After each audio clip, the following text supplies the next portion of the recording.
नमस्कार दोस्तों, मैं हूं आशीष त्रिवेदी। स्वागत है आपका धरोहर कार्यक्रम में। दोस्तों, धरोहर के अंतर्गत आज मैं आपके लिए लेकर के आया हूं हरिशंकर परसाई का एक व्यंग, जिसका शीर्षक है तेरे वादे पे जिए हम, ये तू जान भूल जाना। आइए सुनते हैं हरिशंकर परसाई का यह व्यंग।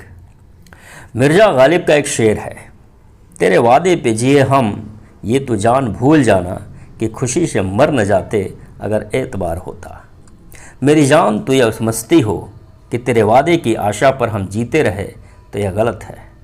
अगर तेरे वादे पे हमें भरोसा होता तो खुशी से मर जाते। आम भारतीय जो गरीबी की रेखा पर, गरीबी की रेखा के नीचे हैं, वह इसलिए जी रहा है कि उसे विभिन्न रंगों की सरकारों के वादों पर भरोसा नहीं है। भरोसा हो जाए तो वह खुशी से मर जाए। यह आदमी अविश्वास, निराशा और साथ ही जिजीविषा खाकर जीता है। आधी सदी का अभ्यास हो गया है, इसलिए दर्द का हद से गुजर जाना है दवा हो जाना। उसके भले की हर घोषणा पर, कार्यक्रम पर वह खिन्न होकर कहता है, ऐसा तो यह कहते ही रहते हैं, होता कुछ नहीं, इतने सालों से देख रहे हैं, और फिर जीने लगता है। एक मुख्यमंत्री ने बातचीत के दौरान कहा, लोगों में इतनी सिनिसिज्म, आस्था, निराशा क्यों है?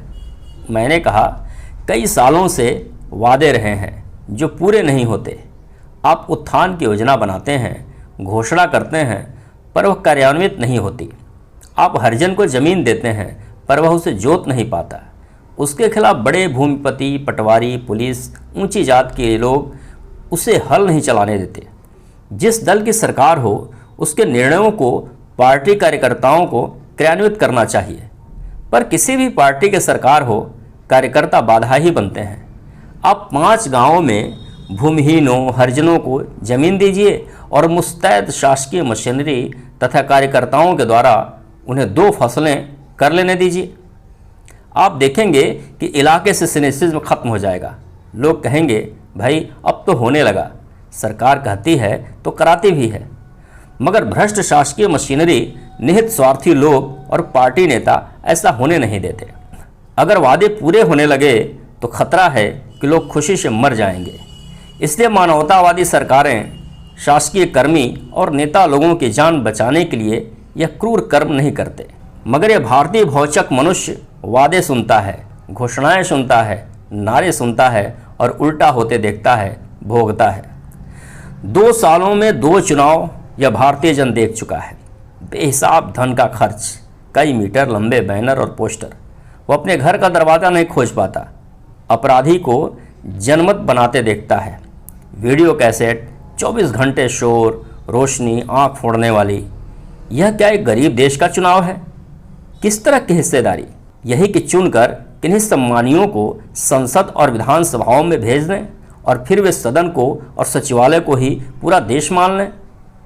यह आदमी संसद भवन देखता है, विधानसभा भवन देखता है, आलिशान बंगले देखता है, बढ़िया कारें देखता है। इसमें उसकी इतनी ही हिस्सेदारी है कि उसने मत दे दिया। इसके बाद उसकी कोई हिस्सेदारी नहीं रही। वह सिर्फ देखता है। जब प्रिंस ऑफ वेल्स दिल्ली आए थे तब दरबार भरा था। बढ़िया कपड़े पहने राजा, नवाब, हीरे जवाहर से दमकते हुए बड़े बड़े अफसर, बड़े बड़े सेनापति तमगे लगाए। राजभक्त लोग, राय बहादुर, राय साहब, खान बहादुर, फानूस रोशनी बिखेरती। अकबर इलाहाबादी ने लंबी नज़्म में यह सब लिखा है। अंत में लिखा है, सागर उनका, साकी उनका, आंखें अपनी, बाकी उनका। यह अंग्रेज़ सरकार के ज़माने की बात है। इस सदी का आरंभ की, आज़ादी के 44 साल बाद भी भारतीय जन कहता है, सागर उनका, साकी उनका, आंखें अपनी, बाकी उनका। संसदीय परंपरा का स्वस्थ विकास अद्भुत है।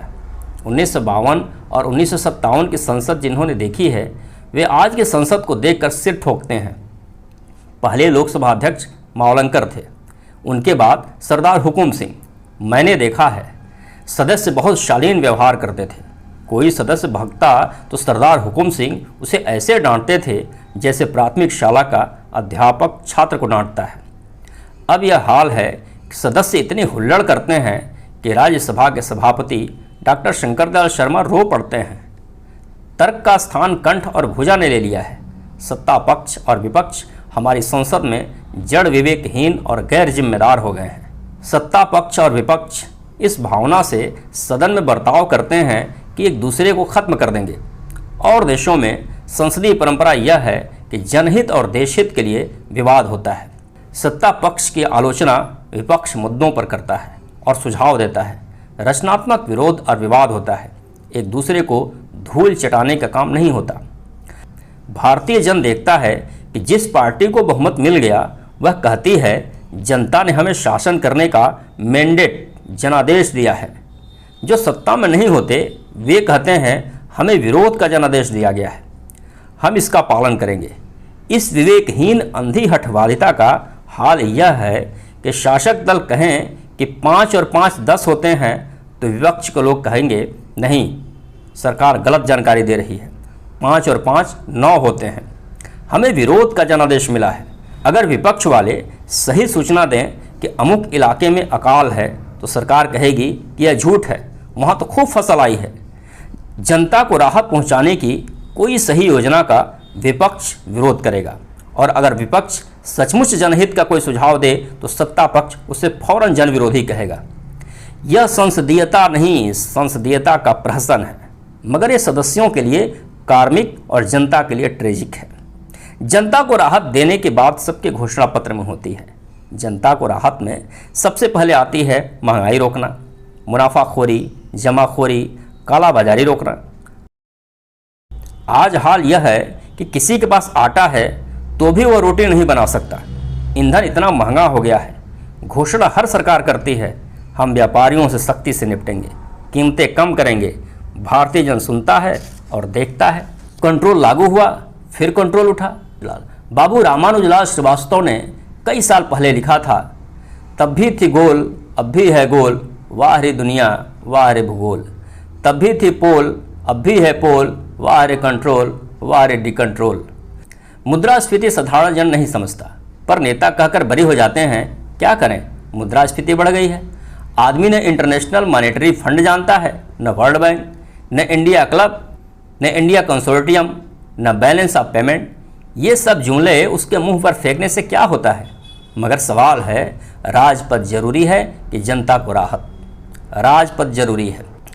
अभी मैंने एक पत्रिका में विश्वनाथ प्रताप सरकार में एक मंत्री का कथन पढ़ा। उसने कहा कि कीमतें घटाने के लिए व्यापारियों के खिलाफ कुछ कठोर कार्यवाही की योजना बनाकर मैंने प्रधानमंत्री को दिखाई। विश्वनाथ प्रताप ने कहा कि व्यापारियों पर सख्ती करने से भारतीय जनता पार्टी नाराज हो जाएगी, वह समर्थन वापस लेगी तो सरकार गिर जाएगी। ऐसा मत करो, यानी लूटने वालों को लूटने दो, भूखे मरने वालों को मरने दो। प्रधानमंत्री और मंत्री बने रहो, हम तो भूखे नहीं हैं। भारतीय जन के द्वारा निर्वाचित सरकार के मंत्रियों का यह हाल है। वे समझते हैं कि इस देश के मनुष्य खाद हैं और इस खाद से वे फूल की तरह बढ़ते और खिलते हैं। मंडल आयोग की रिपोर्ट जैसी कि तैसी लागू कर देना विश्वनाथ प्रताप सिंह का राजनीतिक अवसरवाद था। पिछड़ी जातियों को सुविधाएं जरूर देना चाहिए, पर किनको? आर्थिक स्थिति भी आधार होना चाहिए। हो यह रहा है कि बिहार और उत्तर प्रदेश का बड़ा ताकतवर मंडलीय छोटे मंडलियों को मार रहा है, उनकी झुपड़ियां जला रहा है, उनसे बेगार करवा रहा है। एक उन्माद है अयोध्या का। रामराज लाने वाले तुलसीदास ने लिखा है, दैहिक दैविक भौतिक तापा, राम राज काहु नहीं व्यापा। होगा, परंतु राजा वैसा होगा। राजा के और प्रजा के कर्म वैसे होंगे। तुलसीदास ने यह भी लिखा है कि कर्म प्रधान विश्व करि राखा, जो जस करहीं सो तस फल चाखा। पर सिखाया यह जा रहा है, हुई है वही जो राम रुचि राखा, कोकर तर्क बढ़ावहें शाखा। यानी भाग्यवाद, निष्कर्म, राम भरोसेवाद। मगर ये सिखाने वाले और आंदोलन चलाने वाले दूसरों के अकर्म का फल चख रहे हैं। उनकी राज्य सरकारें हैं, मंत्री हैं, विधायक हैं, संसद सदस्य हैं। भारतीय जन अर्थशास्त्री वित्त मंत्री मनमोहन सिंह के वक्तव्य पढ़ता है, सोना बेचने से देश बच गया, रुपये के अवमूल्यन से फायदा, पर मनुष्य का जो अवमूल्यन हो रहा है उसकी तरफ किसी का ध्यान नहीं है। वित्त मंत्री कहते हैं गैर जरूरी वस्तुओं का हम आयात कम करेंगे जिससे विदेशी मुद्रा बचेगी। क्या गैर जरूरी है? इतनी विलास की वस्तुओं का इस्तेमाल कौन करते हैं? किन लोगों को फॉरेन का क्रेज है? इस वर्ग को भारतीय हो जाना भी शर्म की बात लगती है। सबसे दुखदाई बात है कि महात्मा गांधी ने जिनसे चरखा चलवाया था, विदेशी कपड़ों का बायकॉट कराया, खादी पहनवाई थे, वे और उनके वंश के नेताओं के शरीर पर वर्दी की तरह खादी का कुर्ता जरूरी है, पर घर में सब विदेशी, अधिकांश की घड़ियां विदेशी, घर में विदेशी इलेक्ट्रॉनिक्स, सौंदर्य प्रसाधन विदेशी। आज महात्मा गांधी जैसा कोई स्वदेशी की पुकार लगाने वाला है नहीं।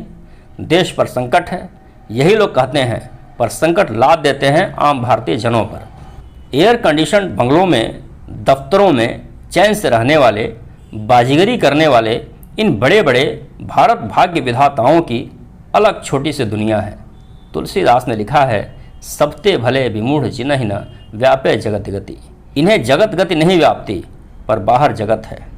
करीब 35 साल पहले हमने वसुधा में मोहम्मद अली ताज भोपाली की एक गज़ल प्रकाशित की थी।